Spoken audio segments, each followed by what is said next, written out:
So this is how you do the problem, which is the box method to multiply 57 times 14. So I'll show you how to do it. First you need a box, like this. Okay, so you have your box. And you're going to have your box here. So now you're going to do 57 times 14. It's going to be using the distributive property.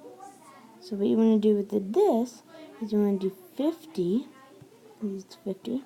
And that one represents 7. And then this one.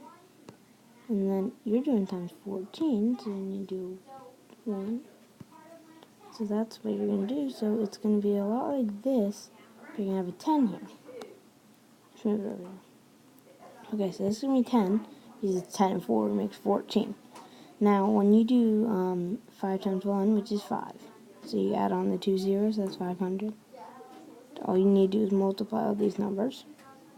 Should be relatively easy. 50 times 4, 5 times 4 is 20, 200, 7 times 10 is 70, and then we have 28.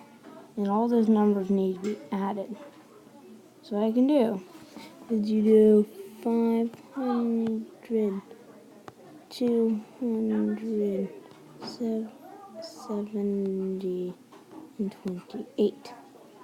Then you add all those. 8. 8. There's gotta be a 9, and then that's a 7. So the answer to 57 times 14 is 798. That's how you do the box method of multiplication.